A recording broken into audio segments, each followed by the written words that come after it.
पाप और हमारे पुण्य दोनों हमारे साथ चल रहे हैं। हमारा पाप भी हमारे साथ में चल रहा है और हमारा पुण्य भी हमारे साथ में चल रहा है। पुण्य को प्रबल करिए।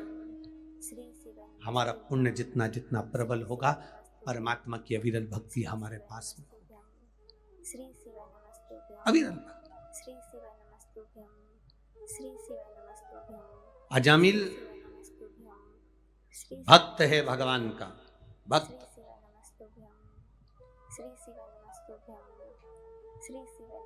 अजामिल भगवान का भक्त है, भगवान की विरल भक्ति में डूबा रहता है। पर एक गलती अजामिल से हो गई, एक गलती अजामिल से।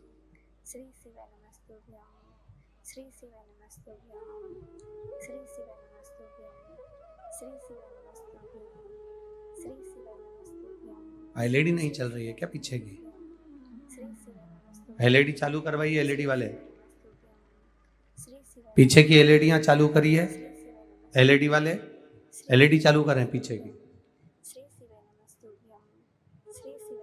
अजामिल की एक गलती अजामिल को पाप कर्म की ओर लेकर चली। एक गलती।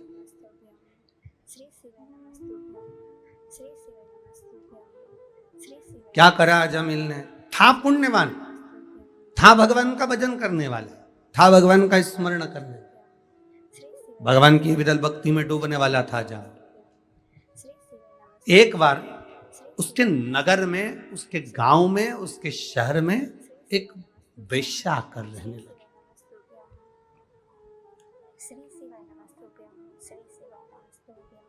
एक वेश्या उसके नगर में आ गई और वो निवास कर रही। बहुत परीक्षा लेता है भगवान, बहुत परीक्षा। परीक्षा लेने में परमात्मा कभी पीछे नहीं हटता। बस इतना जरूर याद रखना कि वो परीक्षा लेता है, वो परीक्षा लेने में अगर पीछे नहीं हटता। यदि वो परीक्षा लेता है तो इतना जरूर याद रखना कि वो उस परीक्षा का फल देने में भी पीछे नहीं हटता। उसका फल वो देता ही है। फल परीक्षा लेने में अगर वो पीछे नहीं हटता तो उसका फल देने में भी वो पीछे नहीं, फल देता ही है। अजामिल एक वेश्या के भवन के सामने से निकल कर जाता है और वेश्या की सुंदरता पर आसक्त हो जाता है।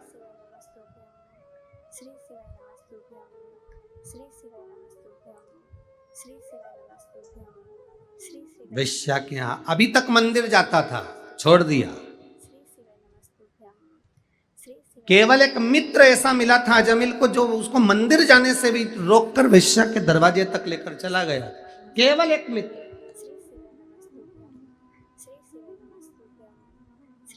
और वाणी वालों, ओ मेरी वाणी की जीजियों और मेरे वाणी के जीजाओं, बहुत सावधानी से कथा सुनना।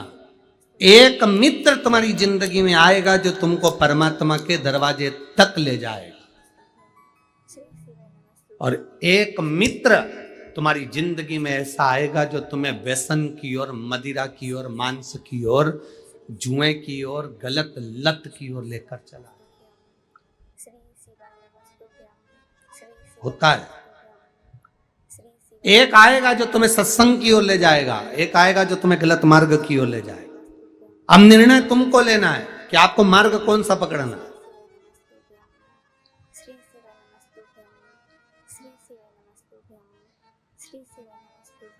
दो पत्नियां होती हैं अपने मन जैसी, दो इच्छाएं होती हैं अपने मन जैसी। एक इच्छा कहती है चलो कथा में चलो, दूसरी इच्छा कहती है, दूसरा मन कहता है अरे बहुत दूर है, पैदल कितना चलना पड़ेगा, जगह नहीं मिली तो। दूसरा मन कह रहा है, एक कह रहा है चलो, दूसरा कह रहा है मत चलो। दो इच्छा। संसार में हर व्यक्ति को दो तरह के लोगों से ही पाला पड़ता है, एक सत्संग में ले जाने वाला, एक सत्संग से दूर करने वाला। घर में अच्छी जगदम्बा आ गई तो तुम्हारे घर में ही सत्यनारायण की कथा करवा देगी, और अगर कहीं की चंद्र घंटा आ गई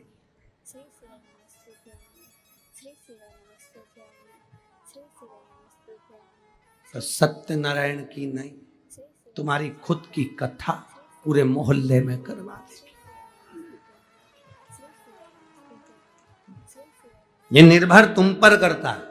अच्छी आ जाए तो सत्संग में लगा दे, अच्छी आ जाए तो भगवान की भक्ति में लगा दे, अच्छी आ जाए तो भगवत स्मरण में लगा दे, अच्छी आ जाए तो भगवान की कथा में लगा दे, अच्छी आ जाए तो तीर्थ करा दे, अच्छी आ जाए तो भगवान के मंदिर तक ले जाना सिखा दे। और अगर कहीं की अच्छी जोरदार,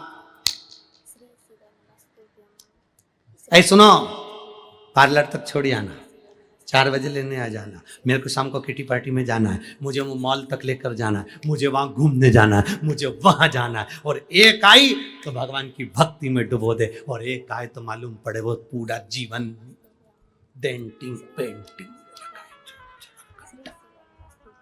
जीवन।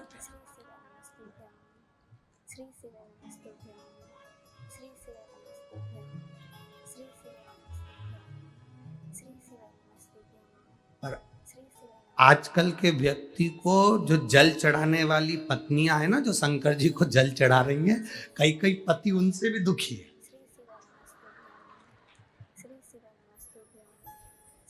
अरे बोलो तो नहीं जरा, सही है कि गलत है? कई कई तो वो पति उनसे दुखी है। कहाँ जा रही सुबह से? लोटा। सारी समस्या का हाल ठंड है, जल चढ़ाएगी शंकर जी को, ठंड नहीं लगेगी, तुम चुप रहो। पल्लू वल्लू डला, श्री शिवाय नमस्तुभ्यं पहुंच गए। और वहां मंदिर में पहुंच कर भी श्री शिवाय नमस्तुभ्यं। मोहल्ले वाले को भी मालूम है आई है, हट जाओ। इससे मत भिड़ना, ये सियोर वाले महाराज की पक्की चेली है। अब कौन भिड़े सो?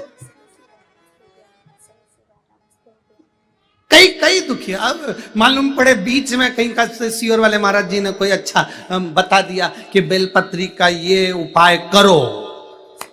सुनो, शाम को आना तो 5 बेलपत्री लेते हुए आना। अब बेचारा वो पेड़ ढूंढ रहा, अब उसमें से 5 बेलपत्री लेकर आया, उसमें से भी एक बेलपत्री कहीं से खंडित थी, उत्ते में तो जगदम्बा चंद्र घंटा तुरंत भयंकर।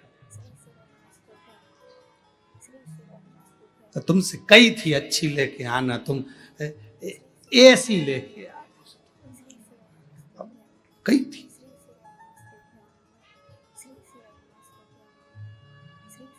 हमारा निवेदन आप सबसे, हमारा जीजा जैसी भी लाया तुम भगवान को चढ़ाओगे तो भगवान स्वीकार कर। तो उसमें झगड़ा करने की जरूरत नहीं है, तुम्हें अपशब्द बोलने की जरूरत नहीं है, तुम्हें आड़ा टेढ़ा कहने की जरूरत नहीं है। पर हमारे पुण्य की प्रबलता, अजामिल एक मित्र की संगति में गलत फंस गया, एक मित्र की संगति अजामिल को गलत मिल गई तो वो अजामिल वेश्या का संग पकड़ लिया, गलत संगति की ओर चला गया, और गलत संगति की ओर गया। वेश्या दिन रात अजामिल से स्नेह करने लगी, अजामिल वेश्या से स्नेह करने लगा, दोनों का मंगल विवाह हो गया। वेश्या से ब्राह्मण ने, उस अजामिल ने शादी कर ली और वेश्या को घर में ले आया। अब भजन पूजन स्मरण कीर्तन, शंकर जी का जल पूजन, नाम जाप भजन सब बंद हो गया। पहले भी कथा में कहा था, शरीर में ताप बढ़ता है, बुखार बढ़ता है, शरीर में ताप बढ़ा, बुखार बढ़ा तो हमारा भोजन छूट जाता है। जब शरीर में बहुत कष्ट होता है ना, ताप बढ़ता है ना, शरीर में बुखार बढ़ता है ना, शरीर में कष्ट बढ़ता है ना, तो हमारा भोजन हमें भाता नहीं है, भोजन अच्छा नहीं लगता, भोजन छूट जाता है। शरीर में ताप बढ़ा तो भोजन छूट गया, और घर में जब पाप बढ़ता है तो भगवान का भजन छूट जाता है।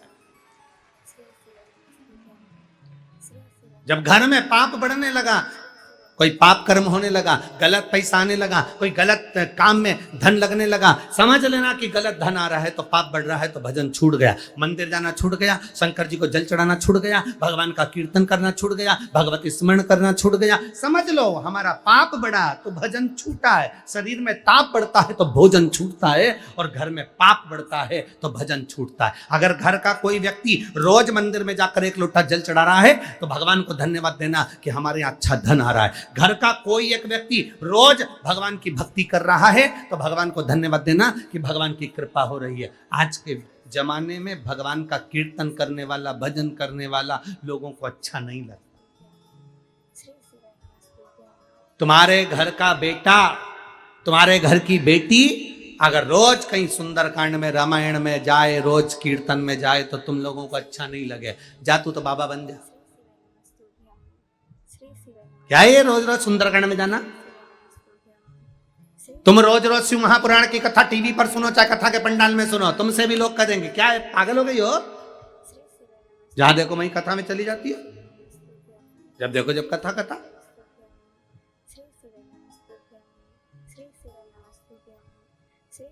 कोई मॉल में रोज जाएगा ना तो उसको कोई नहीं टोकेगा।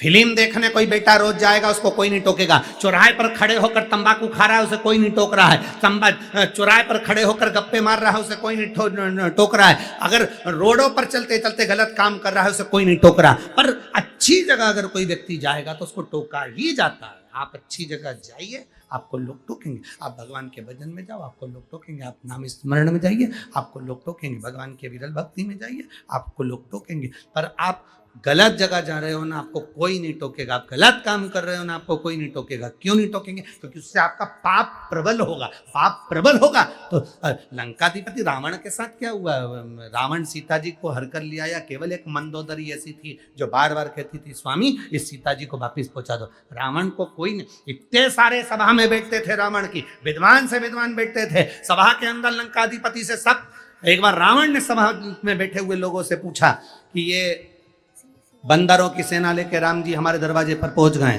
क्या करना है? सबने कहा चिंता मत करो रावण, लंकेश चिंता मत करो महाराज, ये बंदरों को तो हम नोच नोच कर खा जाएंगे। एक चतुर व्यक्ति अगर होता, विभीषण उसमें समझदार था, उस विभीषण ने कहा भैया लड़ने से कोई फायदा नहीं है, सीता जी को दे दीजिए। माँ जानकी है वो, उसको वापिस दे दीजिए। अच्छी राय दे रहा था, पसंद नहीं आया, लात मारकर भगा दिया। श्रेष्ठ अच्छे नहीं लगते, सच्ची राह बताने वाला व्यक्ति आपको अच्छा नहीं लगेगा। अगर कोई गलत मार्ग बता रहा है तो आपको अच्छा लगेगा। चल जाने दो, और सरल भाषा में समझो। आपके बच्चे को स्कूल भेजो, आपका बच्चा जो बहुत पढ़ने में होशियार होगा ना, उसकी मित्रता आपके बच्चे से नहीं हो पाएगी। जो मोबाइल अच्छे रख रहा होगा, एप्पल के बड़ी घड़ी, जोरदार टिप टॉप जूता, चप्पल, मोजा, और घूमना, गाड़ी फुर फुर कर कर इधर उधर जाना, आपके बच्चे की मित्रता उससे जल्दी होगी। पढ़ने वाले से मित्रता नहीं होगी, विद्वान से मित्रता नहीं होगी, पर कोई बेकार बच्चा होगा ना, उससे मित्रता जल्दी होगी। गलत की संगति का असर जल्दी हो जाता है, अच्छे की संगति का असर नहीं हो पाता। बहुत कठिन है अच्छे की संगति का असर करना। रामकृष्ण परमहंस जी, संत तुकाराम जी, मीराबाई, कर्माबाई, नामदेव जी, मुक्ताबाई, जितने जितने संत साधु सन्यासी तपस्वी साधक उपासक हुए, इनके पास में जो नजदीक में आए वो बहुत दूर होते थे। और कोई गलत की संगति मिल गई तो तुरंत चल, तुरंत। इसलिए भगवान से प्रार्थना करा करो, जब मौका मिले भगवान की विरल भक्ति का, तो हम उसको धारण। घर में सत्यनारायण भगवान की कथा करवाना है यज्ञ करवाना है, अनुष्ठान करवाना है, रामायण करवाना है, भागवत करवाना है, शिव पुराण करवाना है, या कोई अच्छा अनुष्ठान करवाना है, हम करबद्ध निवेदन करेंगे।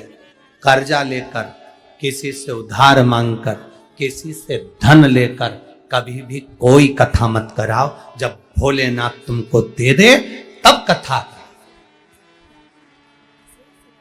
जब शिव तुमको दे तब करो, या अपना कुछ हो अपने पास में तो कराओ। कर्जा लेकर, उठाकर, धन लाकर किसी से नहीं, अपना खुद का हो तो वो समर्पित है। तेरा तुझको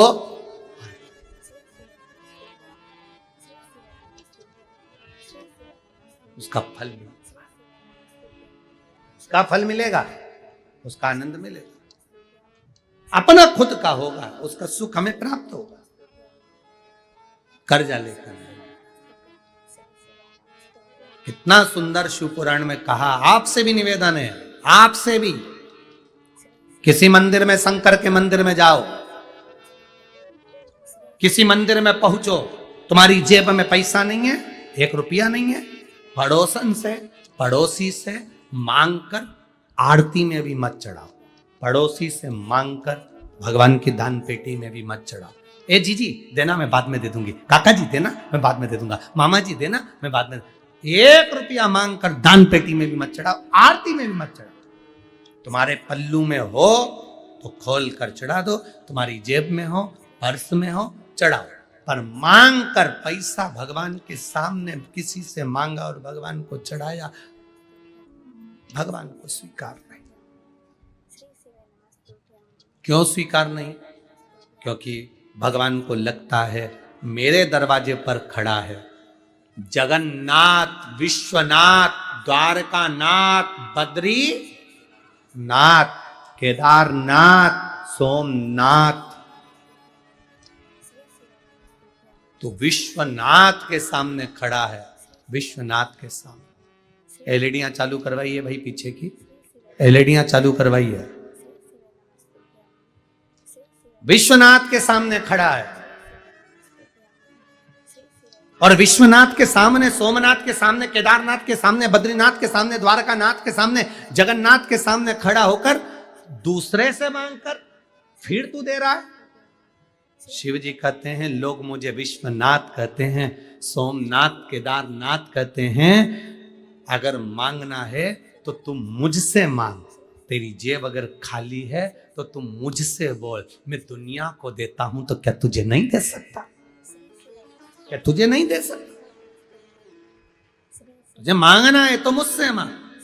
मुझसे मांगेगा मैं तुझे दूंगा, दूंगा तब तू समर्पित करना। भगवान से प्रार्थना करो, भगवान ऐसी कृपा करना, ऐसी दया करना। आज इस कथा के पंडाल में बैठकर प्रार्थना करना। तुम जहां टीवी के सामने कथा सुन रहे हो वहां प्रार्थना करना। मोबाइल पर कथा सुन रहे हो तो मोबाइल पर प्रार्थना करना। भोलेनाथ ऐसी करुणा करना, झोली ऐसी भरना कि मेरी जिंदगी में मैं भी एक बार शिव महापुराण की कथा करवा सकूं, ऐसी कृपा तू मेरे ऊपर।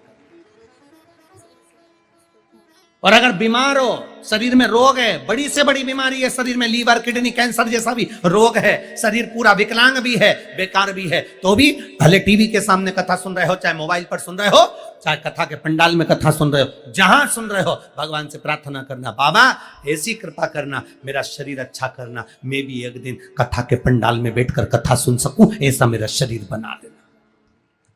ऐसा शरीर मत बनाना जो पलंग पर पड़ा रहे, सड़ता रहे, बेकार हो जाए ना। शरीर श्रेष्ठ देना। प्रथम सुख निरोगी काया, ये प्रथम सुख है संसार का। हमारी काया अच्छी हो, हमारा शरीर अच्छा हो।